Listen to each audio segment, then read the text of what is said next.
Hi everyone मु स्वागतिका आपण मन को वेलकम करुच्ची ओडिया एजुकेशन नेटवर्क को। तो पिला माने आज क्लास रोचे इंग्लिश जोटा क्लास 6 रो गोटे चैप्टर रही तार ना हूँ the foolish son in law. एबे आमे जिबा चैप्टर टी को पढ़िबा। तो एबे जाओ विषय वस्तु को देखिबा कौन रही विषय वस्तु। There was a village quack he also train his son to be quack. One day the father in law of his son had a fever. He therefore sent his son to treat his father-in-law.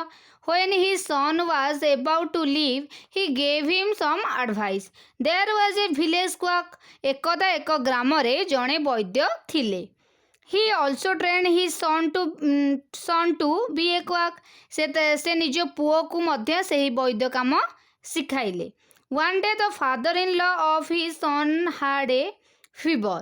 से जो पुओटी थिला वैद्यंग पुओ ता ससुर को कौन होइतिला दिने जर होइतिला. He therefore send his son to treat his father in law.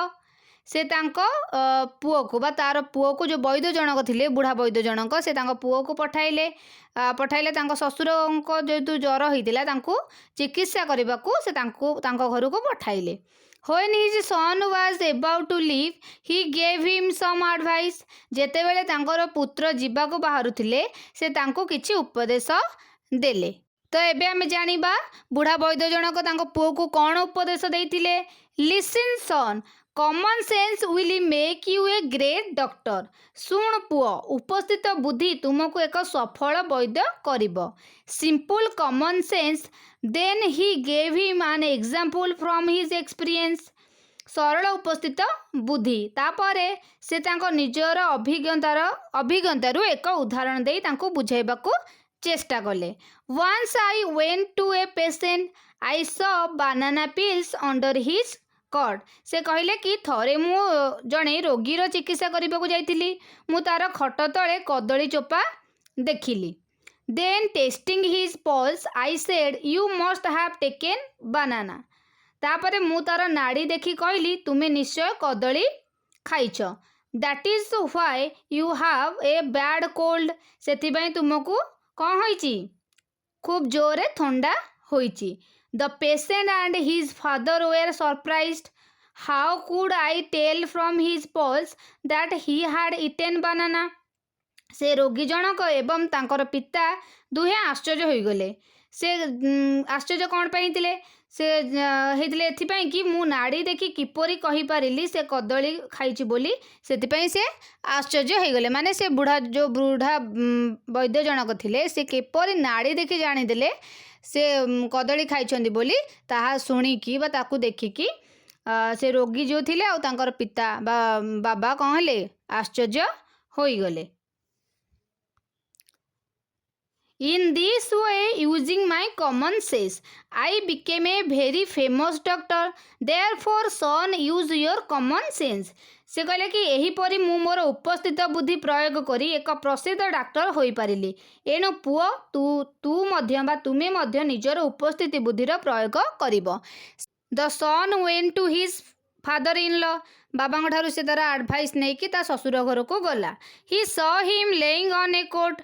से तार ससुर को एक खट उपरे शोइतिबार देखिला. Under the cut a cat was sleeping. एवं से खट तले गोटे बिराटी मध्य सोई थिला. Now he wanted to use his common sense like his father to became famous. से ता बाबा ताको एडवाइस देइथिले ना कहिथिले कि तो उपस्थित बुद्धि को तू प्रयोग करिवु. सेतिपय से कहला कि मु कोन करी मो उपस्थित बुद्धि को प्रयोग करी जेमिति प्रसिद्ध होई पारिबी मो बाबांग भलिया. He took the pulse of his father-in-law for some times and pretended to think. से कौन कला ना ता ससुरंकर नाड़ी को किछि समय पई धरिला बा चेक कला तापरे भाबिबा को आरंभ कला. Then he said, father-in-law, you must have eaten a cat. तापरे से ता ससुर को कहला कि बाबा तुमे निश्चय कौन खाइछ गोटे बिराडी खाइछ.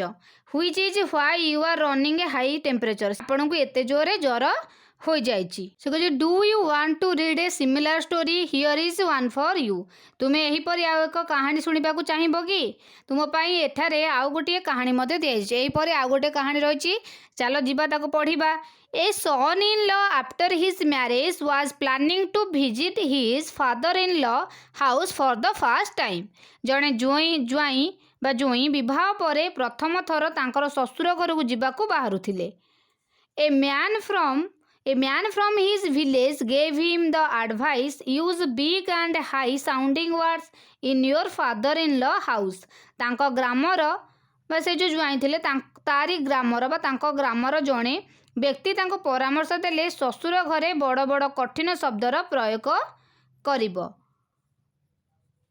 always sit on a high place first say no to any food given to you सबु बेले उच्च स्थान रे बसिबो जहाँ भी खाद्य खाइबा को तुमको दिया जाए प्रथमे ताको मना करिवो तापर तमे खाइबा माने फास्ट मना करिवो कोनोसी जिंस को खाइबा पाई किए एडवाइस देले से जो ज्वाई जो थिले से जो प्लानिंग करथिले कोन तांको ससुर घर को जिवे प्रथम थर से ता बाहागर परे तांको ससुर घर को जाउछंती सेही व्यक्तिंकर ग्रामर गाँर गोटे लोक तांको एडवाइस देले जे ससुर घर सब बेले बड़ बड़ कठिन शब्द कहबो सब बेले उच्च स्थान रे बसिबो एवं जहाँ तुमको खाइबा को दिया जिवो ताको प्रथमे ना करिबो बा मना करिबो He therefore used very long and a high sounding word से तेणु तांको ससुर घरे बड़ बड़ कठिन शब्द सब प्रयोग कले कारण से परामर्श नहीं ना तांको से व्यक्ति जन कही जहाँ ये से करने को आरंभ कले He told his mother-in-law you are the sweetest kindest greatest and gentlest lady से तांको सासू को कहले आपण सबुठारु भल दयाबंद महान एवं सौम्य नारी अटंती किए कहले से ज्वाई जनक तांको सासू को कहले the mother in law was very much pleased to hear this तांको सासू ए सब सुनी बहुत खुशी हो गले she praised her son in law in front of her neighbours for using high sounding words and calling her the kindest and greatest lady से तांको पड़ोसी मानक सम्मुख रे निज ज्वाईर बहुत प्रशंसा कले following strictly the second advice the son in law did not sit on a chair द्वितीय परामर्श को पालन करी ज्वाई जनक चौकी उपरे बसिले नहीं कारण से व्यक्ति कहते सब हाई प्लेस बा उच्च स्थान रे बसिया से चेयर रे बसिले नहीं he prefer to seat over paddy sack piled high से माने उच्चा थाक करी रखा जाइतिबा धान बस्ता सबू धान बस्ता उपरे बसिबाकू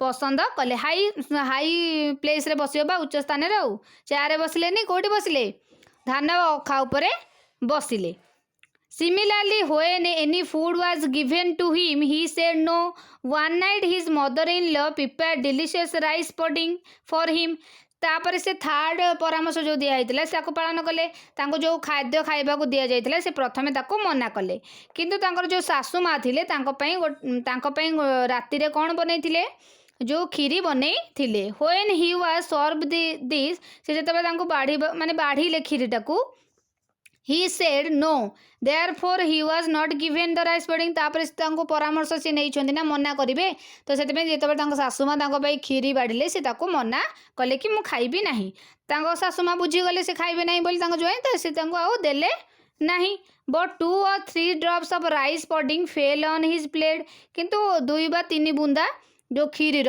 किसी अंश तांको प्लेट रे पड़ जाई थिला when he tasted it he wanted to have more of it जेतबे से ताको टेस्ट करछंती तांको भल लागिची से ज्वाई जण को भल लागिची एवं आउ खाइबा को तांकर इच्छा हेची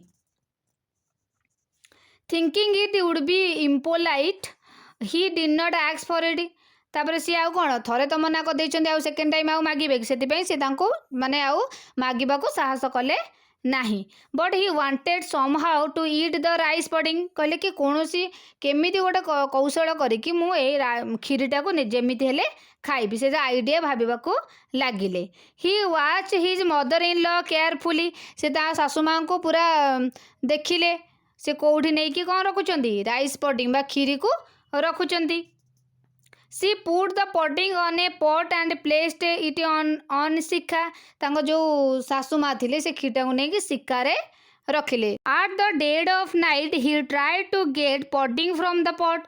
बहुत राति रे जोई जनक शिकारु खीरी काढ़ा को चेष्टा कले, but unfortunately he it fell on his head. किंतु दुर्भाग्यवशतः खीरी पात्र तांको मुंड उपरे पड़ीगला। His whole body was smeared with rice pudding like gum. तांको पूरा शरीर रे खीरी गुड़िक पूरा अठा पड़ी लगी रहिला।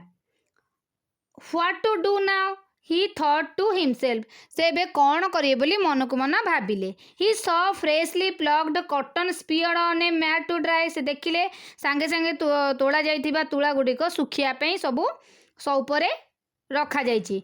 ही slept on it and turn 2 to 3 times left and right. तापर से तापर सोई पड़े एवं बामरू डाहण को गड़िबा को आरंभ कले।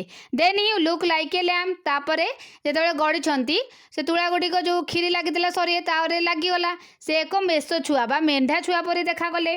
What to do now he thought to himself. तापर से कहले मु एबे कोन करी मनु मन भाबिले। So he went to the cow shed where some lambs live. तापर से गुहाळू गले जोठारे के रहउतले मेंढा माने रहउतले। He stayed there throughout the night like a lamp. तापर से पूरा राति सेठी रहिले गोटे मेंढा छुआ परी।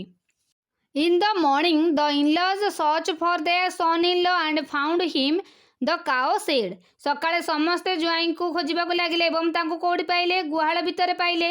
Everyone except the mother in law thought him to be foolish. समस्ते ज्वाई को बोका कहले, केवल तांको सासू को छाड़ी कि समस्त बोका बोली भाबिले। But the mother in law so pleaded my son in law is simple and innocent as a lamp. से कहले किंतु तांको सासू सफेई दे कहले कि मो जोई एक मेष छुआ परी सरल एवं निरीह। This made the father in law very angry. यह शुणी जो ससुर जनक से बहुत रागी गले। He was also very angry for other reason. से किसी कारण आउ भी जो अलग कारण से रागी की थिले। His wife took too much care of her foolish son in law. से कहीं रागी आगुरी मध्य से रागी रही थे कहीं स्त्री जो थे ज्वाईर बहुत जत्न नेउथिले, अधिक जत्न नेउथिले। She gave him good food. से भल खाइबा को देउथिले बट नेग्लेक्टेड हर हजबैंड। किंतु तांकर जत्न नेउनथिले। से ज्वाईर अधिक जत्न नेउथिले, तांकर जत्न नेउनथिले।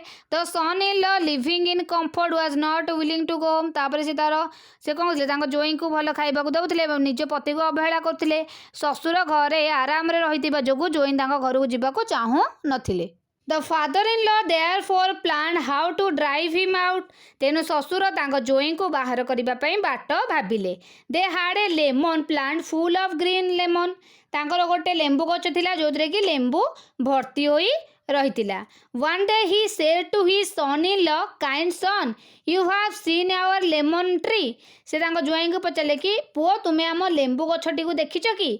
The lemons are stolen by thieves at night. ए जो लेंबू गुड़िक आम गछरे रही रात आसी चोर मैंने नहीं जाऊँच। I will be happy if you can watch the plan tonight and catch the thief. मु बहुत खुशी हेबी तुम्हें आज राति कौन कर जदि तुम्हें आज राति लेंबू गछटी को जगिब एवं चोरटी को धरिब मु बहुत खुशी हेबी। He also gave his son in law a cube. से ज्वाई को गोटे बाड़ी देले बा ठेंगा देले। In the darkness of night the son in law was waiting for the thieves to come. रातिर अंधकार ज्वाई जनक बसचंदी जगिकी चोर केतबेले आसीबो से ताको धरिबे। The father in law wish to take water ice and asked his wife to bring a fresh lemon from the lemon plant. से दिन राति रे ससुर जनक पखाल भात खाइबाकू इच्छा कले एवं से तांको स्त्री कहले कि तुम्हें जाइकी लेंबू गछरु कौन आण लेंबू नेकी आस। When the mother-in-law was plucking a lemon, the son-in-law trashed her with the cube, thinking her to be a thief. जेतेबेले सासू जनक कुआड़े जाइतिले लेंबू आनिबाकू जाइछंती जोई जनक भाबिले कि ये होउछंती चोर। से ताकू से ठेंगारे बाड़ेबाकू आरंभ। Coming to know that he had beaten his mother-in-law, he felt so ashamed that he left for his home that night itself. The father-in-law heaved a great sign of relief. जेतेबेले से जानिले से तांको सासू को बाड़ेइछंती तांको एते लाज लागिला जे से ही राति रे तांको घर को बाहरी गले एवं ससुर जनक शांति रे निश्वास मारिले।